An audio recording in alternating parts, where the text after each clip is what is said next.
Assalamualaikum warahmatullahi wabarakatuh. Selamat datang di channel Efek Jurnal Target. Baik rekan-rekan semua, update penerusan video kemarin dan tadi pagi ya. Diperuntukkan malam ini tanggal 14 Januari sampai dengan besok tanggal 15 Januari 2025. Sedikit informasi ya untuk kelas. Hari ini tanggal 14 Januari ini adalah pendaftaran terakhir, dan untuk besok tanggal 15 dikarenakan sudah dimulai, kemungkinan akan saya tutup ya. Jadi untuk rekan-rekan yang memang benar-benar minat ya silahkan monggo kontak nomor WA yang ada di bawah ya. Terakhir adalah untuk malam ini. Kemudian dari segi fundamental untuk nanti malam itu cuma satu aja yang mesti diantisipasi adalah indeks harga produsen. Diperkirakan akan rilis jam setengah 9 malam ya, tetapi yang akan menjadi fokus paling penting itu adalah besok jam setengah 9 malam akan ada rilis beberapa data inflasi ya, indeks harga konsumen year on year-nya diperkirakan tetap 3,3%. Kemudian indeks harga konsumen dari monthly-nya diperkirakan ada sedikit penurunan 0,3 menjadi 0,2. Kemudian indeks harga konsumen di bulan Desember year on year ini ya, yang menjadi fokusnya 2,7% ini diperkirakan meningkat menjadi 2,9%. Kalau misalkan data yang besok ini akan rilis positif tentunya ya, apabila di atas daripada perkiraan dan di atas daripada data yang sebelumnya, ini cukup untuk nge-trigger indeks dolar bisa semakin menguat. Tetapi kalau misalkan di bawah daripada perkiraan, apalagi di bawah daripada data yang sebelumnya, berpeluang besar kemungkinan indeks dolar akan terkoreksi dan bisa aja untuk gold naik lebih tinggi jangka pendek. Kemudian dari segi teknikalnya, pergerakan ini masih flat. Untuk saat ini masih belum ada tren, dan harga ini untuk indeks dolar masih bermain-main di resisten pertama weekly 109.59 ya. Untuk kuncinya malam ini kalaupun ada kenaikan sementara adalah fokusnya 109.96 atau sebagai psikopresavel 110 terlebih dahulu. Kemungkinan sih masih belum jauh-jauh di kisaran level area tersebut. Itu pun kalau ada kenaikan, tetapi kalau misalkan ada penurunan, potensial koreksi 109.13 sampai dengan 108.85 terlebih dahulu ya, sambil menunggu data yang besok dirilis dari indeks harga konsumen. Kalau misalkan itu nanti negatif, bisa aja ini langsung drop secara signifikan, konteksnya hanya sebatas koreksi. Tetapi kalau data besok ini yang rilis adalah positif, di atas data yang sebelumnya dan di atas daripada perkiraan, hati-hati yang akan menjadi next targetnya kurang lebih sekitar 110.500 sampai dengan 110.700 ya. Kemudian dari segi gold, pergerakan untuk gold untuk kenaikannya hari ini itu ketahan di kurang lebihnya 2672 sampai dengan 2675 pembulatan ya. Kurang lebih di sini ada reaksi ketika menyentuh level area tersebut. Kemudian saat video ini dibuat, harga ini masih nempel di kisaran level area 2666. Jadi kalau kehilangan level area tersebut dan untuk gold ini nanti turun, yang akan menjadi next targetnya kurang lebih di kisaran level area yang pertama 2656 sampai dengan 2654. Yang paling bawah fokusnya adalah di 2645 terlebih dahulu. Memang ada peluang ke 2636 untuk malam ini sih kemungkinan masih sedikit di bawah 50% ya gambaran saya. Tetapi kalau misalkan besok kemungkinan ada peluang, tetapi waspadai aja mengingat untuk saat ini masih belum ada tren. Jadi sebagai kunci atas itu di psikopresavelnya yang berada di 2675. Selama harga masih belum mampu bergerak di atas level area tersebut, waspadai arah bawah kembali. Tetapi kalau misalkan mampu bergerak di atas 2675, ringnya pun terbatas, gambaran saya kemungkinan masih di bawah 2684. Jadi kesimpulannya untuk gold masih ada peluang penurunan lebih lanjut, tetapi zona pantonya kurang lebih ya level-level area SRP yang ada di sini itu yang akan menjadi zona pantau malam ini sampai dengan besok, yang paling bawah sementara fokusnya di 2645 terlebih dahulu. Tetapi hati-hati 2654 sampai dengan 2656 ini ada dua level area pivot menumpuk monthly dan weekly, waspada ya, karena yang kemarin ketika mendekati level area tersebut di sini kan ada rejeksi. Jadi kalaupun ada penurunan, gambaran saya ya sebelum turun lebih lanjut bisa saja nanti membuat konfirmasi terlebih dahulu, koreksi baru tren lebih lanjut menuju di bawahnya 2645 itu ada. Jadi jangka pendeknya fokusnya adalah di zona tengah atau sebagai pivot terlebih dahulu. Maksimum bagian bawah adalah di 2645. Kalaupun ada kenaikan sebagai kunci di 2675. Kalau misalkan break baru ada peluang kurang lebih mendekati level area 2684. Gambaran saya kemungkinan di atas 50% untuk malam ini, hati-hati arah bawah. Selanjutnya adalah untuk Bitcoin. Pergerakan untuk Bitcoin kenaikannya dari bawah level area minor yang ada di sini ya. Dan untuk saat ini kurang lebihnya ketika mencapai level area pivot weekly ada reaksi yang berada di 97.000 pembulatan ya. Jadi untuk kunci kenaikan lebih lanjut itu berada di 98.400 pembulatan. Selama level area tersebut masih mampu menahan pergerakan, hati-hati pullback ke bawah. Tetapi kalau misalkan kehilangan level area 98.500, ringnya pun terbatas, resisten pertama weekly jatuh di 100.800 ya. Jadi ada peluang untuk saat ini dari segi time frame kecil kemungkinan bisa aja ini nanti terkoreksi, tetapi pantau dulu di 95.500. Kalau misalkan kehilangan level area tersebut, ini kemungkinan bisa cepat kembali ke bawah yang akan menjadi next target terdekatnya 93.100.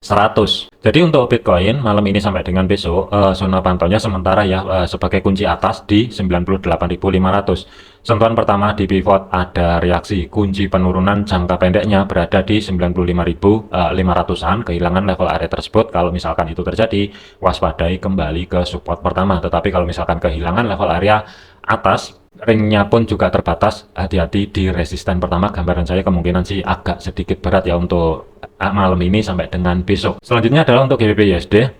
Pergerakan untuk GBP USD, harga ini ketika mendekati level area support pertama weekly yang saat ini berubah fungsi sebagai level area resisten, ada reaksi. Dua kali ketika mendekati level area tersebut ya, di sini kelihatan banget dan sudah mampu kembali di bawahnya history low minggu yang sebelumnya 1.2191 ya. Kalau misalkan sebagai kuncinya untuk malam ini, harga masih belum mampu bergerak di atasnya 1.2255, waspadai ada peluang kemungkinan dia akan kembali ke bawah yang akan menjadi next targetnya 1.2064 atau support kedua weekly. Hati-hati ketika mendekati history low kemarin ya, yang kurang lebihnya berada di 1.2100-an lah pembulatan di sini. Jadi untuk targetnya sebagai kunci malam ini sampai dengan besok itu berada di 1.2255. Kalau misalkan dia bergerak ke atas dan kehilangan level area tersebut, ringnya pun terbatas yang akan menjadi next targetnya 1.2335. Tetapi gambaran saya kemungkinan masih tetap arah bawah. 1.200 ini yang akan menjadi target terdekatnya, maksimum sementara berada di support kedua weekly. Kemudian untuk Euro USD, pergerakan untuk Euro USD ini agak sedikit flat. Harga ini sudah mampu bergerak di atasnya support pertama weekly kembali 1.0248 ya.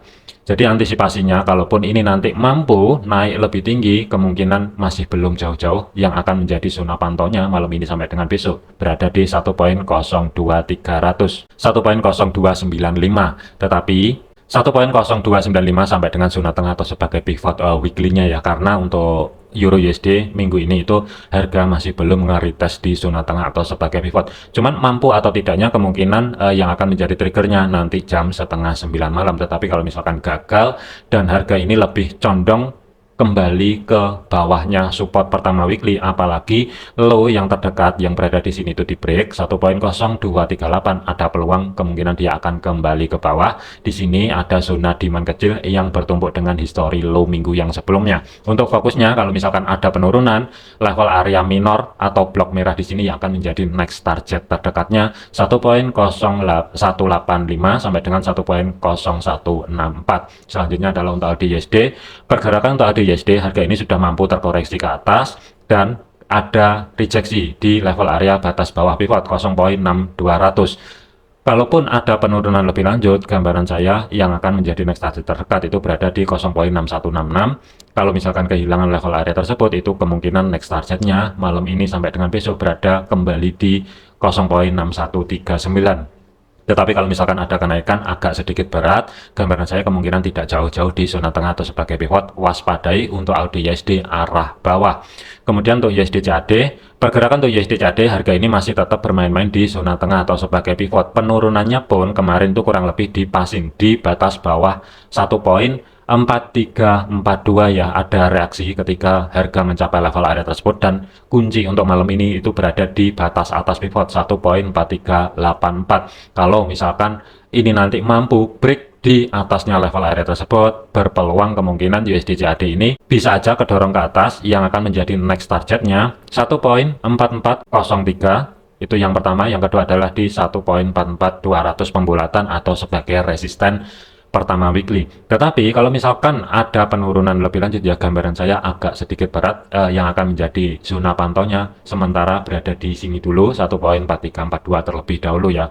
gambaran saya untuk malam ini ada peluang di atas 50% kemungkinan akan lanjut naik, tetapi antisipasi kalau misalkan ada penurunan, gambaran saya tidak jauh-jauh di batas bawah pivot. Selanjutnya adalah untuk USD Swiss. Pergerakan untuk USD Swiss ini memang sih harga mendadak mampu spike ke bawah, tetapi tidak bertahan lama dan posisi harga saat ini kembali di atasnya resisten pertama weekly yang saat ini berubah fungsi sebagai level area support. Kalaupun ada kenaikan untuk USD Swiss malam ini, mengingat zona yang di blok hijau di sini rawan terjadinya sideways dari segi time frame kecil ya.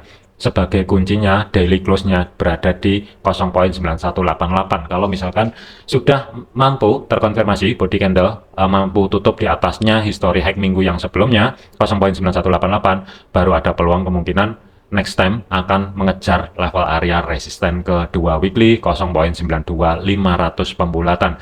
Tetapi kalau misalkan kehilangan level area 0.9158, hati-hati. Kalau misalkan level area SRP ini saya pecah kembali kurang lebihnya antara batas atas pivot sampai dengan resisten pertama, hati-hati zona tengahnya atau sebagai level area minornya blok merah yang ada di sini, kisaran level area 0.9144 sampai dengan 0.9135 ini yang akan menjadi next targetnya kalau misalkan dia pullback kembali ke bawah ya, selama body candlenya minimal H4 belum mampu tutup di bawah blok merah yang ada di sini atau sebagai level area minor. Hati-hati, waspadai potensi arah atas yang akan menjadi next targetnya. Gambaran saya sementara pantau dulu di 0.9188.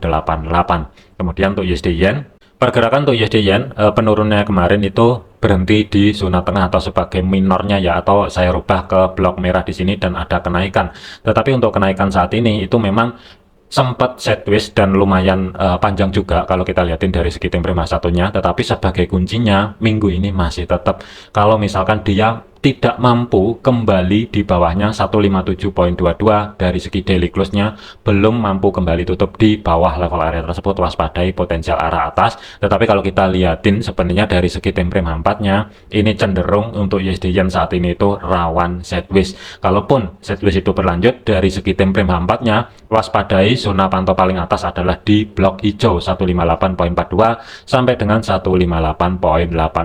Kemudian batas bawah sideways-nya ada di blok orange 156.600-an sampai dengan 156.200-an pembulatan ya. Untuk zona pantau malam ini sampai dengan besok sebagai level kunci 157.22 ya, atau pembulatan di 157.200 lah selama daily close-nya masih belum mampu tutup di bawah level area tersebut. Waspadai potensi kemungkinan dia bisa aja jangka pendek naik lebih tinggi 158.42 sampai dengan 158.86. ini yang akan menjadi next targetnya ya. Jadikan video ini sebagai referensi, jangan dijadikan sebagai patokan. Segala keputusan risiko menjadi tanggung jawab masing-masing. Terima kasih, sampai jumpa di video yang selanjutnya.